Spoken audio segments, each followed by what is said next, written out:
let's think about our two neurons in series. So here's our first neuron. Here is our second cell. And remember, this can be a lot of different cells. We'll talk about the examples going forward, but a neuron can synapse onto another neuron, onto smooth muscle, cardiac muscle, or glandular tissue or glandular cells. So this can be a whole host of different things. For our purposes, we're going to describe it as a postsynaptic neuron. But keep in your mind, it can also be a postsynaptic cell on muscle or glands. So postsynaptic neuron. Okay, this guy is going to be our presynaptic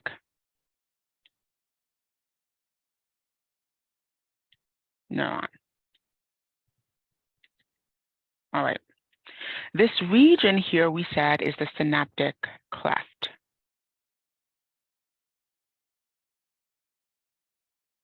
Okay.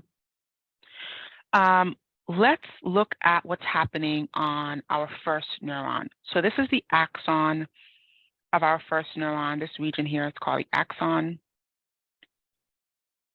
This we know from before.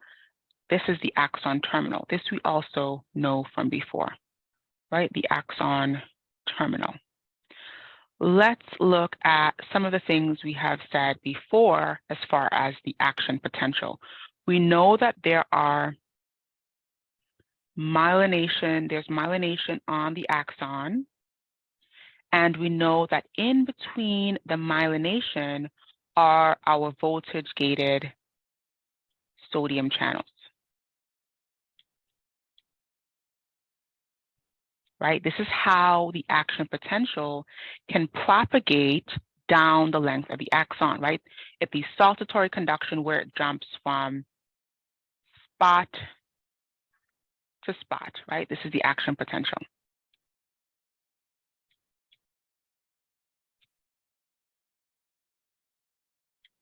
Okay, and so when it gets to the axon terminal down here, it's going to trigger the opening up of voltage-gated calcium channels.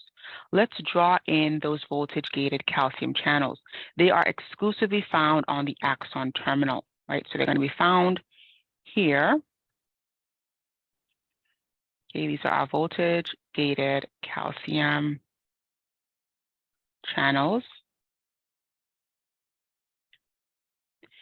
And so when our action potential gets to the terminal, it's going to trigger the opening up of these channels. Remember, voltage gated means that it's going to be gated by a specific voltage requirement. So the action potential arriving down here is meeting that requirement. And so it opens up and it allows calcium to rush into the axon terminal. Right, so calcium can now rush into this space. Let's look at what's happening on the inside of this terminal. We've got some of these synaptic vesicles, right? Some of these synaptic vesicles. Inside of the synaptic vesicles, we've got our neurotransmitters, right? These little chemical molecules which are going to act like signaling molecules by binding on this adjacent cell when they are released. What is going to trigger their release? As soon as we open up the calcium channels, guess what? Calcium rushes in, it's positively charged, it's going to depolarize the membrane here. In a similar way that sodium does for the axon, calcium rushes in down here and depolarizes the axon terminal, which encourages the exo cytosis or the release of these vesicles. They're going to dump their contents out into the membrane, right? So they're going to dump their contents by way of exo cytosis out into the cleft.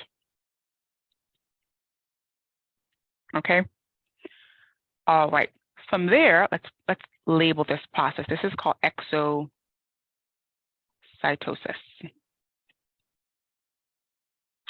From there, these molecules are going to cross the junction. This is what we mean by this being wider.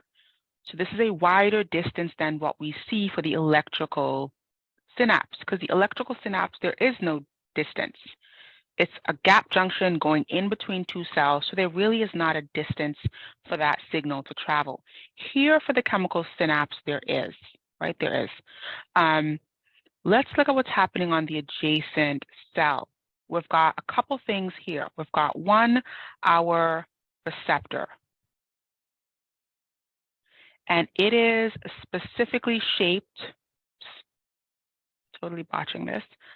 It is specifically shaped to bind our neurotransmitter, right? It's got the specific shape to bind our neurotransmitter. What's also on the membrane is our enzyme. And I like to draw this like a little Pac-Man because that's exactly how it acts. This enzyme is actually called acetylcholinesterase.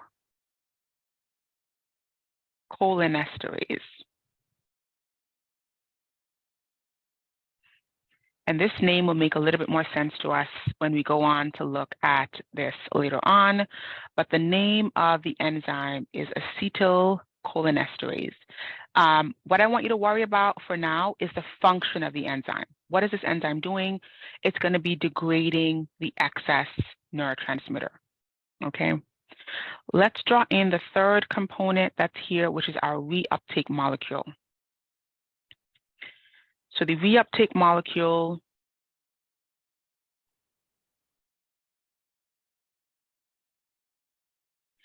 is going to help recycle any excess neurotransmitter, right? So here are the three options for the neurotransmitter that's in the junction. One, it can bind to this receptor. That's going to bring about a cellular response here.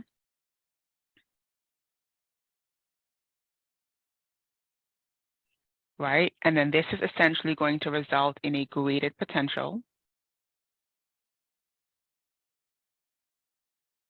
which can become an action potential, depending on how many of these signals are coming in, how fast.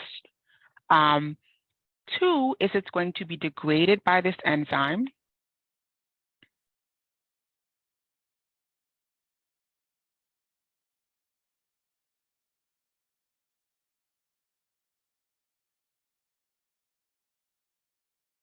Right, that's the second possible option. Three is it's going to be recycled back here to make more new neurotransmitter.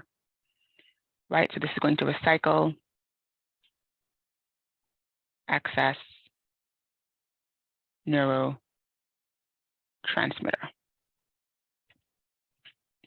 Okay, so these are the three possibilities. The third option is that these can simply diffuse away. That's another less common option, is that this can simply diffuse away from the cleft. But the reason to have the reuptake molecule, the enzyme, is to clear the junction of any extra or excess neurotransmitter. That's really important because that is what is going to cease the signal.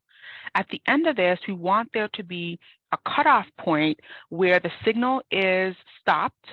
And so what helps to bring that about are these molecules, which can either degrade the excess, reuptake it to recycle it, or to diffuse it away from the cleft.